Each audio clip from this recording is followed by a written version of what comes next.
Hello বন্ধুরা, আমি মিষ্টি মনি। আমার ভয়েসে সুন্দর সুন্দর ভালোবাসার গল্প শুনতে আমাদের পড়শি ডায়েরি চ্যানেলটি সাবস্ক্রাইব করে পাশে থাকা বেল আইকনটি বাজিয়ে দিবেন। ধন্যবাদ।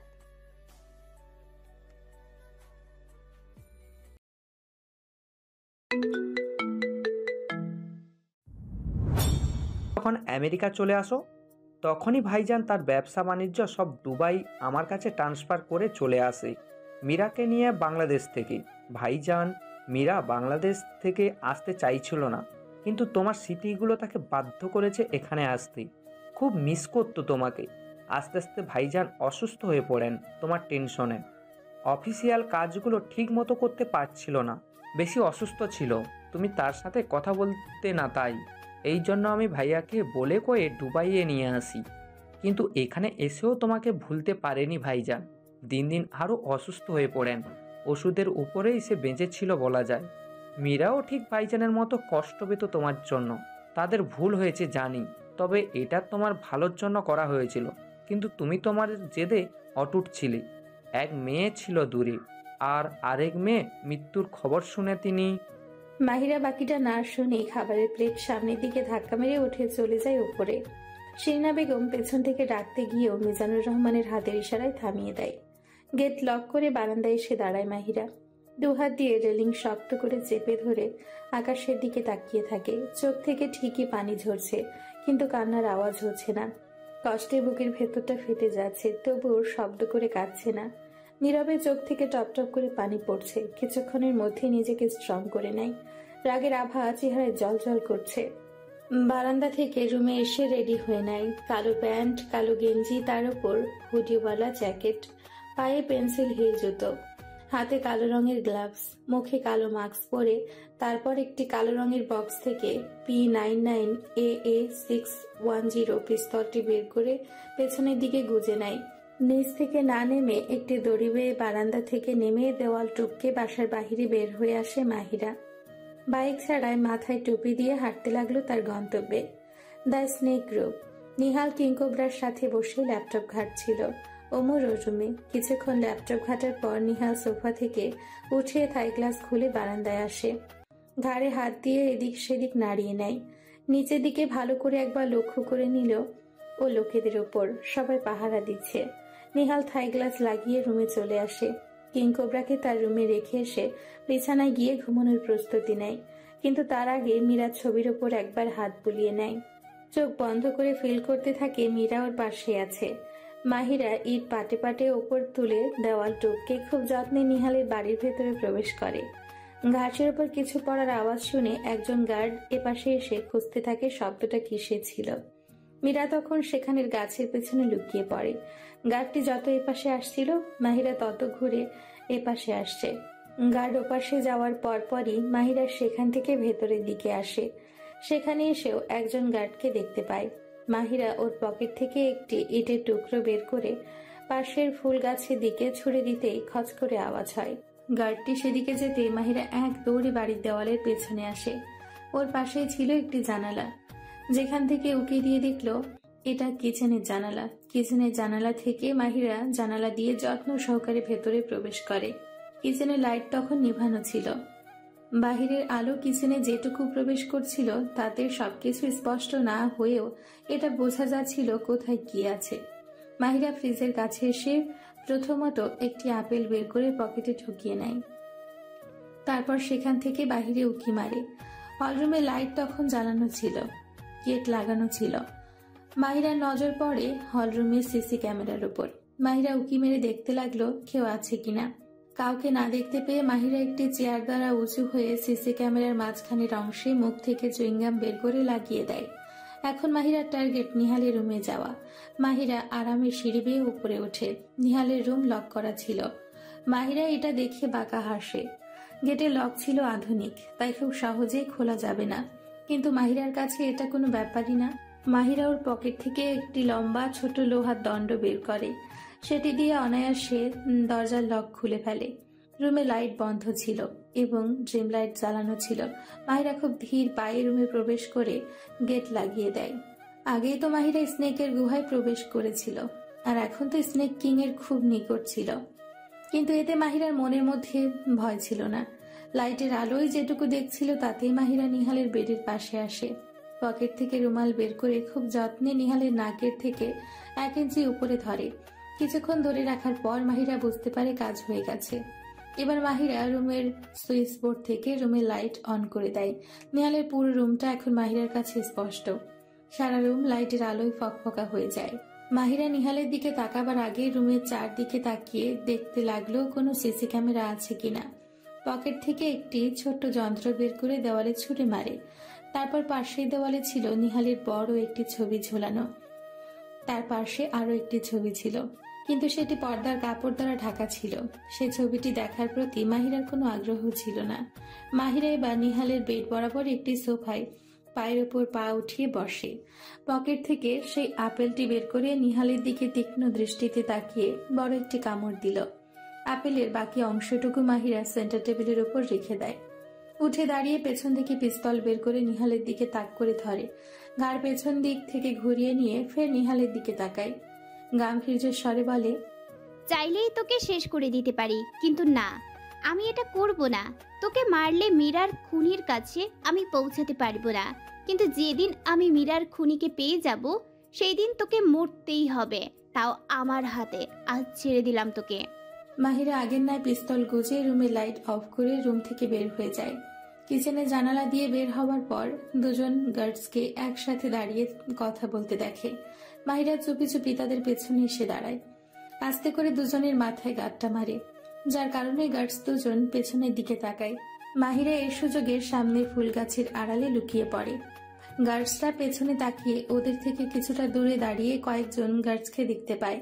তারা ভেবে নেয় সেই তাদের মাথায় গাঁটটা মেরেছে। এটা ভেবে তারা সেই গার্ডের কাছে আসতেই মাহিরা ফুলের গাছ থেকে বের হয়ে পকেট থেকে একটি মজবুত দড়ি বের করে দেওয়ালের অপর পাশে ছুঁড়ে মারে। দেওয়ালের উপরে গ্রিলের সাথে বেজে আটকে যায় দড়িটি, যার দরুন মাহিরা দড়ি বেয়ে উপরে উঠতে লাগলো। তাদের আড়ালে যেমন বাড়ির ভেতরে প্রবেশ করেছিল তেমনি আড়ালে দেওয়াল টপকে নেমে যায়। বাসায় চলে আসে মীরা। সকালে খাওয়া আপেল, সিসি ক্যামেরা, চুইংগাম লাগানো দেখে নিহাল ওমর বুঝে যায় কাল রাতে কেউ বাড়িতে প্রবেশ করেছিল, কিন্তু কে, সেটাই এখন নিহালের কাছে প্রশ্ন হয়ে রয়ে যায়। আর যদি প্রবেশ করেই থাকে তাহলে এত গাছদের চোখে ধুলো দিল কিভাবে? তার উদ্দেশ্য যদি নিহালকে মারা হয় তাহলে কেনই বা তাকে মারল না? কথাগুলো মনের মাঝে আটছিল নিহাল। হলরুমের সব গার্ডসদের ডেকে উমর বকাঝকা করছিল, আর নিহাল এক দৃষ্টিতে তাকিয়ে আছে টেবিলের ওপর খাওয়া আপেলটার দিকে। আপেলটার ওপরে কোনো নিশানা নেই, যার কারণে বোঝা যাচ্ছে না সে মেয়ে নাকি ছেলে ছিল। আপাতত নিহাল ছেলেই ভেবে নিল। অনেকক্ষণ গার্ডসদের বকাঝকা করার পর নিহাল ওমরকে থামতে বলে। তারপর হাতের ইশারায় গার্ডসদের চলে যেতে বলে হলরুম থেকে। গার্ডসরা চলে যেতেই ওমর উত্তেজিত কণ্ঠে বলে, ভাই, আপনি ভাবতে পারছেন আমাদের বাড়িতে কাল কেউ প্রবেশ করেছিল, তাও এত কড়া পাহারার মধ্যে। How strange. কোনো ব্যাপার না। মানে যে এসেছিল বাড়িতে সে খুবই ক্লেভার, নয়তো সে আমার বাড়িতে প্রবেশ করতে পারতো না, আর আমাকে চ্যালেঞ্জও করতো না। হলরুমের কোনা কোনা ভালো করে চেক করো, খুঁজে পাবে মিনি সিসি ক্যামেরা। ওমরের কপাল কুঁচকে যায়। কথা অনুযায়ী গার্ডসদের ডেকে খুঁজতে লাগলো ক্যামেরা, এবং খোঁজার পর পেয়ে গেল মিনি সিসি ক্যামেরা, তাও আবার ওদের সিসি ক্যামেরার পেছনে। ওমর ক্যামেরা হাতে নিয়ে নিহালের দিকে তাকায়। নিহাল ক্যামেরাটা দেখে বাঁকা হাসে। নিহাল হেঁটে ওপরে ও রুমে চলে আসে। হাতে ছিল একটি টেনিস বল। বারবার ফ্লোরে ড্রপ খাইয়ে হাতে ক্যাচ ধরছিল। তারপর একা একা বলতে লাগলো, নিহালকে বোকা ভাবা এতটাই সহজ? নিজেকে চালাক মনে করা ব্যক্তিকে আমি বোকা মনে করি। I want to play games with you. Now start. বলে নিহাল টেনিস বলটি দেওয়ালের সাথে ছুঁড়ে মারে, আর সঙ্গে সঙ্গে দেওয়ালের সেই অংশটুকু একটি সাদা রঙের ছোট্ট যন্ত্র খুলে মাটিতে পড়ে যায়। নিহাল এবারও হাসে, কারণ ও ভালো করে জানতো ওর রুমেও সিসি ক্যামেরা লাগানো ছিল। মাহিরা ড্রাগি মোড নিয়ে ল্যাপটপ বন্ধ করে দেয়। ওর প্ল্যান নষ্ট হয়ে গেছে, তাও নিহালের জন্য। এতক্ষণ মাহিরা নিহালের সব কাজকর্মই দেখছিল এবং কথাও শুনতে পায়। রাগ হচ্ছে। রাগে হিতাহিত জ্ঞান হারিয়ে ফেলার উপক্রম মাহিরার। বারান্দায় এসে দাঁড়িয়ে তীক্ষ্ণ দৃষ্টিতে তাকিয়ে থাকে সামনের দিকে। রিহান যখন মাহিরার জন্য কফি নিয়ে এসেছিল রুমে না দেখতে পেয়ে বারান্দায় এসে পেয়ে যায় মাহিরাকে। ঠোঁটে হাসি ফুটিয়ে মাহিরার দিকে কফির মগ বাড়িয়ে দিতেই নিহালের ঠোঁটের হাসি মিলিয়ে যায়। মাহিরা কোনো বিষয় নিয়ে রেগে আছে এটা বুঝতে পারে রিহান। রিহান জানতে চায় মাহিরা তাকে চলে যেতে বলে।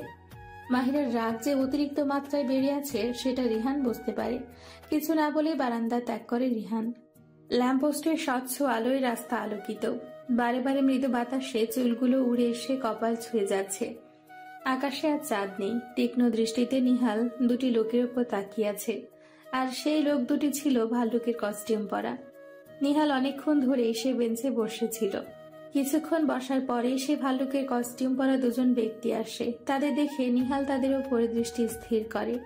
সেখানে সেই গোলাপি রঙের ভাল্লুকের কস্টিউম পরা অন্য ব্যক্তিও ছিল, যেটা নিহাল মানতে পারছিল না, আবার কিছু বলতেও পারছিল না, কারণ মানুষকে বিনোদন দেওয়ার জন্য এটা তাদের কাজ বলা যায়। কিছুক্ষণ তাকিয়ে থাকার পর নিহাল বেঞ্চ থেকে উঠে দাঁড়িয়ে হাঁটতে লাগলো। সামনের দিকে যত এগোচ্ছে তত ওর মনে হচ্ছে কেউ ওর পিছু করছে, কিন্তু পেছনে ঘুরে তাকাতেই গায়ে কেউ ছিলই না এমনটা বোঝায়। নিহাল আগের ন্যায় হাঁটতে লাগলো। হেঁটে অনেকটা দূর যাওয়ার পরই দেওয়ালের পেছন থেকে মাহিরা বের হয়। দূর থেকে নিহালের ছায়া যতটুকু দেখা যাচ্ছিল ততটুকুতেই মাহিরার ক্ষীণ নজরে তাকিয়েছিল নিহালের দিকে। নিহাল আস্তে আস্তে আরো অদৃশ্য হয়ে যায়। মাহিরাও পায়ে হেঁটে বাসায় চলে আসে। সিঁড়ি বেয়ে উপরে উঠে নিজের রুমের দিকে পা বাড়াতে মাহিরা খেয়াল করে মীরার রুমের গেট খোলা এবং লাইটও অন করা। মাহিরার কাছে ব্যাপারটা সন্দেহজনক মনে হচ্ছে। নিজের রুমে না গিয়ে মীরার রুমের দিকে পা বাড়ায়। গেটের কাছে আসতেই মাহিরা মিলিকে মীরার পড়ার টেবিলের পাশে দাঁড়িয়ে থাকতে দেখতে পায়। 2 কদম আগে পা ফেলে পেছনে থেকে মিলির কাঁধে হাত রাখতেই মিলি ঘুরে তাকায়। মাহিরা মিলির টলমলো করা চোখ জোড়া দেখে কপাল কুঁচকে ফেলে, কিন্তু যখন মিলির হাতের দিকে তাকায় তখন 2টি আর্ট করা কাগজ দেখতে পায়। কথা না বলেই কাগজ 2টি হাতে নেয় মাহিরা। কাগজটি দেখে মাহিরা চোখ সরিয়ে মিলির দিকে তাকায়। মিলি কান্নামাখা কণ্ঠে বলে, তোমাকে মীরা আপু কত মিস করতো, তার প্রমাণ এটা মাহি আপু। কিন্তু আফসোস, যাকে মিস করতো তাকে এটা কেউ বোঝাতে পারেনি। বলে রুম প্রস্থান করে মিলি। মাহিরা চোখের পাতা বন্ধ করে নেয়। অশ্রুকণা চোখ থেকে বেয়ে থুতনিতে এসে থামে। কিছুক্ষণের জন্য সেই কাজটি বুকের সাথে চেপে ধরে অশ্রু বিসর্জন দেয় মাহিরা। মাহিরার হাতে ছিল সেই কাজটি, যেটাতে মীরা বেঁচে থাকতে ওদের দুজনের ছবি আর্ট করেছিল। বড় হওয়ার পর মাহিরা তাদের সাথে যোগাযোগ তো দূর, নিজের ছবি পর্যন্ত দেয়নি, যার দরুন মীরা মাহিরাকে না দেখে নিজের মতো করে প্রিয় বোনটির ছবি আর্ট করেছিল, যেটা দেখে মাহিরা নিজের কান্না আটকে রাখতে পারে না। কিছুক্ষণ অতিবাহিত হওয়ার পর রিহান রুমে প্রবেশ করে। রিহানকে দেখতে পেয়ে মাহিরা জড়িয়ে ধরে, আরো বেশি অশ্রু বিসর্জন দেয়। রিহান মাহিরার মাথায় হাত বুলিয়ে দিয়ে সান্ত্বনা দিচ্ছে। The eagle group. Amir Ahmed কিছু কম বয়সী মেয়েদের কিডন্যাপ করে নিয়ে এসেছে তার লোকেদের মাধ্যমে, যার একমাত্র উদ্দেশ্য হলো জাভেদকে আগে জাভেদ হিসেবে ফিরিয়ে আনা। বস দেখুন, এদের মধ্যে কাকে আপনার পছন্দ হয়? মেয়েদের দিকে ইশারা করে বলে। মাতাল অবস্থায় নিচের দিকে ঝুঁকে সোফায় বসা ছিল। আমির আহমেদের কথা শুনে জাভেদ চোখ তুলে মেয়েগুলোর দিকে তাকায়। মেয়েগুলো ভয়ে আতঙ্কে জড়সড় হয়ে দাঁড়িয়েছিল। মেয়েদের দিকে কিছুক্ষণ তাকিয়ে থাকার পর হঠাৎই একটি মেয়ের ওপর নজর আটকে যায় জাভেদের। সেই ভীতু ফেস, সেই কান্নামাখা চোখ। মেয়েটিকে জাভেদের কাছে মীরার মতো মনে হতে লাগলো। উঠে এসে খপ করে মেয়েটির হাত ধরে ফেলে জাভেদ। মেয়েটি ভয় পেয়ে জোরে চিৎকার শুরু করে। জাভেদ মেয়েটির চেহারার দিকে তাকিয়ে মুখে আঙ্গুল দিয়ে হুশ বলে। মেয়েটি শান্ত হলেও জাভেদের হাত থেকে নিজের হাত ছাড়ানোর চেষ্টা করে, কিন্তু পারছে না, যাকে বলে বৃথা চেষ্টা। জাভেদ মেয়েটিকে জোর করে হলরুম থেকে তার রুমে নিয়ে আসে। গেট লক করার কিছুক্ষণ পরপরই মেয়েটির আত্মচিৎকার শোনা যায়। আমির আহমেদ নিচে বসে এটা শুনে খুশি হয়। ঠোঁটে ফুটে ওঠে পৈশাচিক হাসি, যেটা এতদিন করতে পারেনি, আজ সেটা করতে পেরেছে। পরের দিন।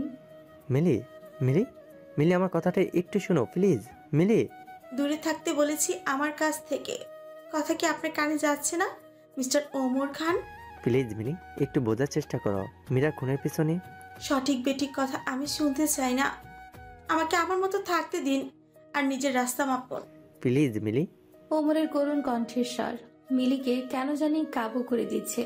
এটা বুঝতে পেরে মিলি এবারও হাত ছাড়িয়ে চলে যায়।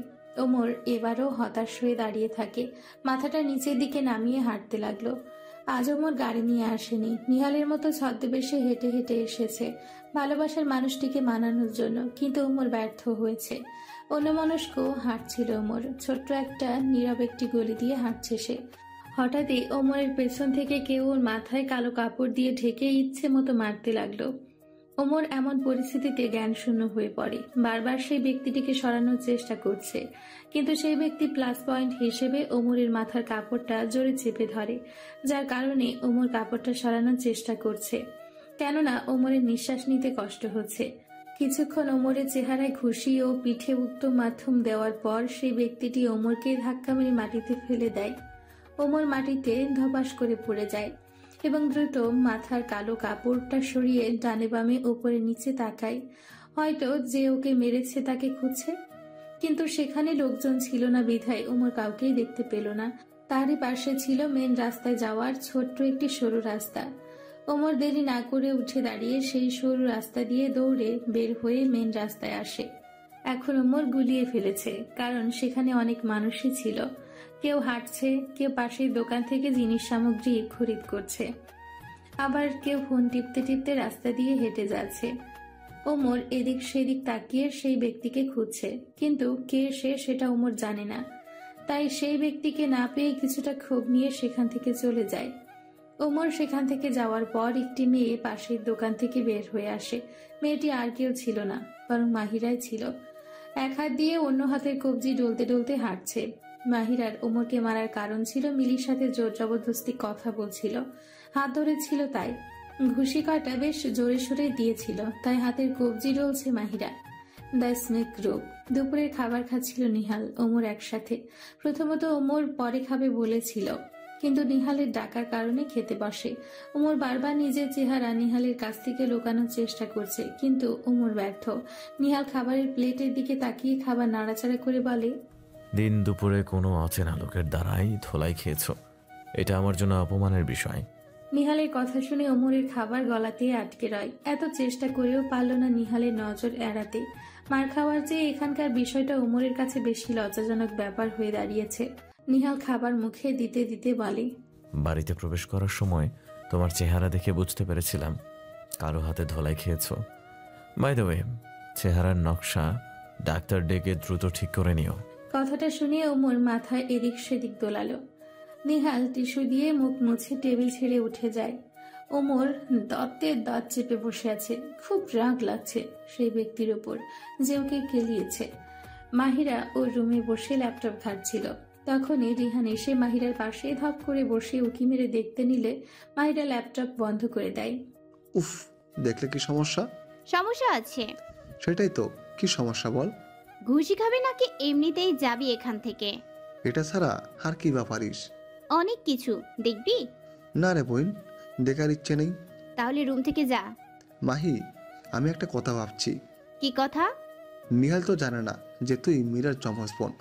যখন এই সত্যিটা না জেনে তোকে দেখবে, শিওর তখন ভেবে নেবে তুই মীরা, নীলের ভালোবাসা। তারপরে কি হবে? মাহিরা কিছুক্ষণ ভাবতে থাকে। আসলেই মাহিরার মাথায় এই শব্দটা আগে আসেনি, যেটা এখন রিহান বলল। এতদিন বোনের মৃত্যুর প্রতিশোধের নেশায় ঘোর লেগেছিল, যার কারণে এই বিষয়টি মস্তিষ্কের বাহিরে ছিল। রিহান মাহিরাকে এক ধ্যানে দাঁড়িয়ে থাকতে দেখে উঠে এসে মাহিরার কাঁধে হাত রেখে বলে, ভেবে দেখ একবার আমার কথা, আর যা করার ভেবে করিস, আমি তোর সাথে আছি। কথাটা বলে রিহান রুম ত্যাগ করে।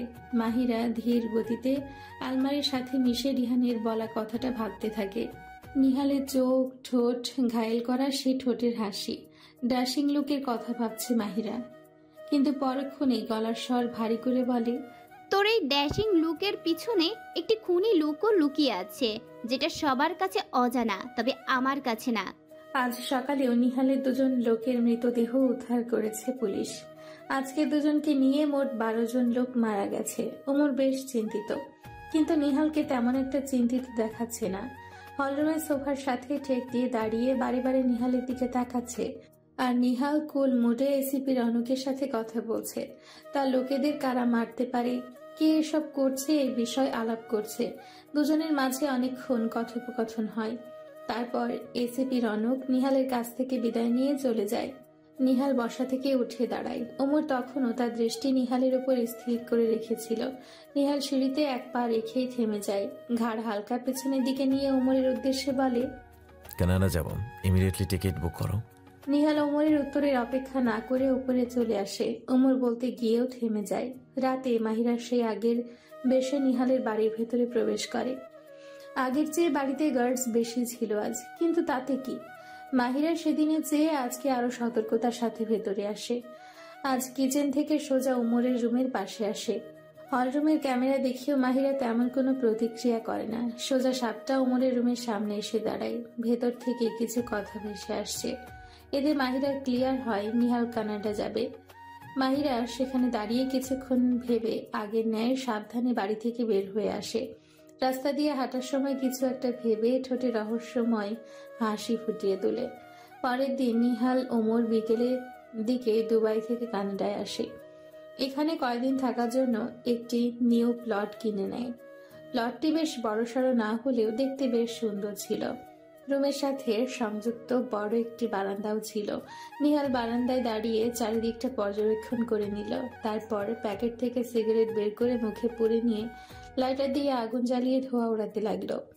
অন্য পাশে নিহালের প্লট থেকে সামনের প্লটের পেছনের বড় বিল্ডিং এর বারান্দায় দাঁড়িয়ে হাতে দূরবীন নিয়ে নিহালকে পর্যবেক্ষণ করছিল মাহিরা। নিহালের আগে আজ সকালে কানাডা এসেছে মাহিরা ও রিহান। কাল রাতে মাহিরা নিহালের বাড়িতে না গেলে জানতেই পারত না নিহাল কানাডা আসবে। মাহিরা কাল রাতে রিহানকে বলে কানাডায় আসার কথা। রিহান অমত করে না। আগে রিহান বলেছিল মাহিরাকে সাহায্য করবে, তাই মাহিরার কথা মতো রিহানকে নিয়ে কানাডা আসে এবং নিহালের প্লটে বরাবর একটি হোটেল বুক করে। হোটেলটি 10 তলা ছিল।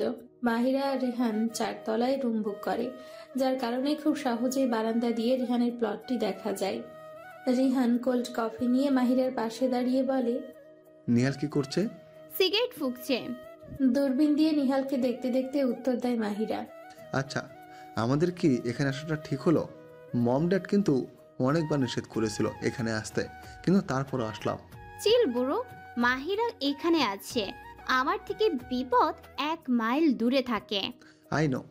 ইস, যদি মীরাও তোর মতো সবকিছু শিক্ষার প্রশিক্ষণ নিত, হয়তো আজ আমাদের মাঝে বেঁচে থাকতো।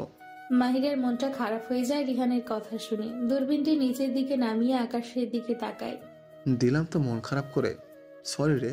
চল খেতে যাই, খিদে পেয়েছে। চল, তবে তোর এই হাসিতে বিষাদ লুকিয়ে আছে। মাহিরার ঠোঁটের কৃত্রিম হাসিটুকু মিলিয়ে যায়। রিহান এটা দেখে মাহিরার হাত ধরে টেনে নিয়ে যায় নিচে। The eagle group. নিহাল কানাডায়।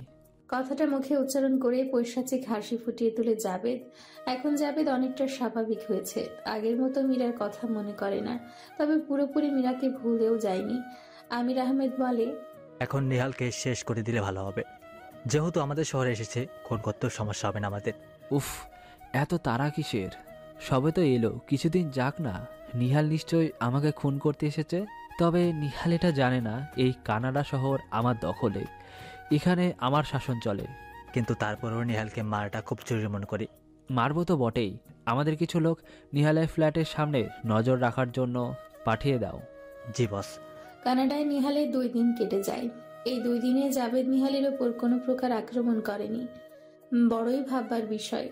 ওমরেতে চিন্তিত থাকলেও নিহালের তেমন কোনো মাথা ব্যথা নেই। কি চলছে নিহালের মনে, সেটা একমাত্র নিহালই ভালো জানে। খাওয়া দাওয়া শেষ করে নিহাল ওমর ঘুরতে যায়। না গেলে হয় না মাই? এখানে এসেছে 2 দিন হয়ে গেল। আমি যদি নিহালের ফ্ল্যাটে না যাই তাহলে জানবো কিভাবে মীরার খুনিকে? আমি জানি নিহাল কানাডা এসেছে কোনো একটা কারণে। সেই কারণটা আমার জানা দরকার। আমি যাব তোর সাথে। মাহিরা রিহানের কথাটা শুনে তেমন কোনো প্রতিক্রিয়া না করে হাতে মাস্ক নিয়ে রুম থেকে বেরিয়ে যায়। মাহি, সত্যি আমি যাব। শাট আপ, আমি কোথাও ঘুরতে যাচ্ছি না যে তোকে সাথে নিব। এমন করিস কেন? তুই এই প্রথম যাচ্ছিস নীলের বাড়িতে, যদি তোর কোনো সমস্যা হয় তাই। এবার নিয়ে 3 বার হবে ওর বাড়িতে যাচ্ছি। তাহলে তুই দুবাই থাকতে? তোর চলে গেল পাগলিটা। বাড়ির পেছন থেকে মাহিরা প্রবেশ করে। গার্ডসরা তখন অন্য পাশে একজোট হয়ে দাঁড়িয়ে কফি বা চা খাচ্ছিল। মাহিরার কাছে এটা বেশ সুবিধের হয়। মাহিরা বাগানে এসে দাঁড়িয়ে ভাবে ওপরে যাবে কিভাবে। তখনই ওর নজর পড়ে একটি গাছের ওপর। মাহিরা ওপরে ওঠার রাস্তা পেয়ে যায়। গাছটি ছিল করিডোরের পাশে। গাছ বেয়ে উঠে করিডোর থেকে বাড়ির ভেতর গিয়ে নেহালের রুমে যাবে ভাবে মাহিরা। খুব সাবধানে গাছ বেয়ে উপরে ওঠে। ততক্ষণে গাছদেরও খাওয়া শেষ হয়ে যায়। যে যার পজিশন মতো দাঁড়িয়ে পাহারা দিতে লাগলো।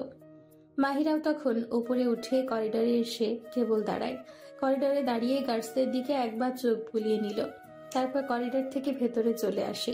একটি রুমের সামনে থেমে যায় মাহিরা। দুই পাশে দুটি করে রুম ছিল।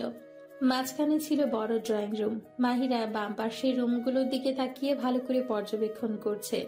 কোন পাশে নিহালের রুম সেটা মাহিরা জানে না। সেটা জানতে হবে। প্রত্যেকটা রুম সার্চ করতে হবে। বাম পাশের প্রথম রুমের সামনে এসে দরজার সাথে কান লাগিয়ে শোনার চেষ্টা করে কেউ আছে কিনা রুমে, কিন্তু ভেতর থেকে কোনো শব্দ শুনতে পাচ্ছে না। পাশে জানালাও নেই, যাতে উকি দিয়ে দেখা যায় ভেতরে কেউ আছে কি নেই। মাহিরা ভেবে ডিসিশন নেয় ছোট্ট পিন দিয়ে দরজা খুলবে। যেই ভাবা সেই কাজ। পিন দরজা লকে প্রবেশ করতেই খট করে আওয়াজ করে দরজা খুলে যায়। মাহিরা ধীর পায়ে প্রবেশ করে। রুমে লাইট বন্ধ থাকলেও ড্রিম লাইট জ্বালানো ছিল। দরজা ফিরিয়ে দিয়ে সে কিছুক্ষণের জন্য দাঁড়িয়ে থাকে। রুমে এসি চালানো ছিল, তাই ঠান্ডা অনুভব হচ্ছে তার। আস্তে আস্তে মাহিরার কাছে রুমটা স্পষ্ট হয়। নিহালের রুমের চেয়ে এই রুমটা একটু ছোট ছিল। 2 কদম এগোতেই বিছানার উপর চেনা মুখটি দেখতে পায় মাহিরা। ড্রিম লাইটের আলোয় তার মুখটা চিনতে মাহিরার সময় লাগে না। ঠোঁটে হাসি ফুটে ওঠে। এটা যে নিহাল ছিল এতে কোনো সন্দেহ নেই। আগের দিনের মতো আজকে আর লাইট জ্বালাতে চায় না মাহিরা। শুধু নিহালের ফোন নিয়ে রুম থেকে বেরিয়ে যাবে। ফোন খুঁজতে শুরু করে মাহিরা। খুব সাবধানে সেন্টার টেবিলের সোফার পাশে আলমারির ওপর ফোন খুঁজতে থাকে, কিন্তু ফোন পায় না। তখনই নিহালের পাশে মনে করে মাহিরা। বিছানার পাশে এসে দাঁড়ায়। ধীরে ধীরে বিছানা হাতিয়ে ফোন খুঁজতে থাকে। হঠাৎ মাহিরার নজর নিহালের ঘুমন্ত মুখের ওপর পড়ে। চেহারায় মুগ্ধতা ছেয়ে আছে। মাহিরা পাত্তা না দিয়ে আগের ন্যায় ফোন হাতিয়ে খুঁজতে থাকে। এক পর্যায়ে ফোন নিহালের বাম পাশে দেখতে পায়। মাহিরার এখন বেশ বিরক্ত লাগছে। বাম পাশে যেতে হলে নিহালের ওপর দিয়ে যেতে হবে, আর না হলে নিহালের ওপর দিয়ে ঝুঁকে নিতে হবে। নিহাল তখন চিত হয়ে শোয়া ছিল, তাই মাহিরার বিরক্তটা একটু বেশিই লাগছে। সময় বিলম্ব না করে দ্বিতীয় অপশনটি বেছে নেয় মাহিরা। বিছানার ওপর এক হাঁটু গেড়ে ঝুঁকে নিহালের ওপর থেকে ফোনের ওপর হাত রাখে। ফোন নিয়ে আসতে নিলে আচমকাই ওর হাতের ওপর কারো হাতে জোরে চেপে ধরা অনুভব হয়। মাহিরার কপাল কুঁচকে যায়। নিহালের দিকে তাকাতেই দেখে নিহালের চোখ খোলা। মাহিরার চোখ এবার বড় আকার ধারণ করে। দ্রুত পকেট থেকে ক্লোরোফর্ম মাখা রুমাল বের করে নিহালের মুখের উপর ধরতে নিলে নিহাল মাহিরার হাত জোরে চেপে ধরে। 2 দিক থেকে আটকে যায় মাহিরা। এই পাশেও হাত চেপে ধরেছে, ওই পাশেও হাত চেপে ধরেছে। মাহিরা জেদ নিয়ে হাত ছাড়ানোর চেষ্টা করছে, আর এদিকে এটা দেখে বাঁকা হেসে হাত আরো জোরে চেপে ধরে। মাহিরা হাত চেপে ধরা অবস্থায় উঠতে নিলে নিহাল তখনই মাহিরার কোমরে হাত রেখে পাশে ফেলে দিতে নেয়, কিন্তু মাহিরা এটা করতে দেয় না। কারণ মাহিরা ভালো করেই জানে বিছানার সাথে 2 হাত চেপে ধরলেই মাহিরা নিহালের কাছে কাবু হয়ে যাবে। শুরু হয়ে যায় ওদের মাঝে ধস্তাধস্তি। কেউ কারোর সাথে কথা বলছে না, শুধু আবছা আলোয় দুজনের মাঝে ধস্তাধস্তি হচ্ছে। মাহিরা নিহালের কাছ থেকে ছুটে পালাতে চাইছে, আর নিহাল মাহিরাকে চেপে ধরে রাখতে চাইছে। নিহাল আগেই বুঝতে পারে এটা একটি মেয়ে, তাই মেয়েটিকে কাবু করার জন্য নিজের কাছে টেনে নিয়ে জড়িয়ে ধরার চেষ্টা করে। কিন্তু মাহিরা এটা বুঝতে পেরে নিহালের হাত খামচে দেয়, যার দরুন নিহাল মাহিরার হাত আলগা করে ধরে। এটাই কাজে লাগিয়ে মাহিরা নিহালের বুক 2 হাতে রেখে জোরে ধাক্কা মেরে বিছানা থেকে নেমে রুম থেকে বেরিয়ে যায়। বের হবার আগে মাহিরা দরজা বাহির থেকে লক করে দেয়, যার কারণে নিহাল দ্রুত মাহিরার পিছু করে দরজার কাছে আসতেই দরজা লক পায়। রাগের চোটে নিহাল দরজায় জোরে লাথি মারে, আর মাহিরা করিডোরের কাছে এসে গাছ বেয়ে তড়িঘড়ি করে নিচে নেমে আসে। একজন বডিগার্ডকে এপাশে আসতে দেখে গাছের পেছনে লুকিয়ে পড়ে। গার্ডটি চলে যাওয়ার সঙ্গে সঙ্গে মাহিরা পাশের আরেকটি মাঝারি আকারের গাছের সাহায্যে দেওয়াল টপকে বাড়ির বাহিরে চলে আসে। রাস্তা তখন নীরব ছিল। মাহিরা মাথায় টুপি দিতে দ্রুত পায়ে হেঁটে ওদের হোটেলের দিকে আসতে লাগলো। নিহালের বাড়ি থেকে মাহিরাদের হোটেল বেশি দূর ছিল না, তাই আসতে বেশিক্ষণ সময় লাগেনি। হোটেলে ঢুকে লিফট বেয়ে উপরে চলে আসে। রুমে দরজা লক করতেই সাথে সাথে রিহান দরজা খুলে দেয়। মাহিরা রিহানকে কিছু না বলে পাশ কাটিয়ে রুমের ভেতরে প্রবেশ করে মুখের মাস্ক খুলে মাটিতে ছুঁড়ে ফেলে। বিছানায় বসে জোরে জোরে নিঃশ্বাস টানতে শুরু করে। রিহান মাহিরার হাঁপানো দেখে বুঝতে পারে কিছু একটা হয়েছে ওর সঙ্গে, কিন্তু কি সেটা জিজ্ঞেস না করে 1 গ্লাস পানি নিয়ে এসে মাহিরাকে দেয়। এদিকে নিহালের কপালের রগে ফুলে আছে। গা কাঁপছে। একটি অজানা অচেনা মেয়ে এত কড়া পাহারার মধ্যে বাড়িতে প্রবেশ করে ও রুম অবধি আসার সাহস কি করে পায়? মেয়েটি রুম লক করেছে দেখে ফোন নিয়ে ওমরকে কল দেয় নিহাল। নিহালের কল পেয়ে ওমর ঘুম থেকে উঠে দ্রুত রুমের কাছে এসে দেখে দরজা বাহির থেকে লক করা। দরজা খুলে ভেতরে প্রবেশ করে দেখে নিহাল ড্রাগে ফোঁস করছে, এক দৃষ্টিতে ফ্লোরের দিকে তাকিয়ে আছে। ওমর ছোট্ট ঢোক গিলে চুপ করে দাঁড়িয়ে থাকে। নিহালকে জিজ্ঞেস করার সাহস হচ্ছে না কি হয়েছে।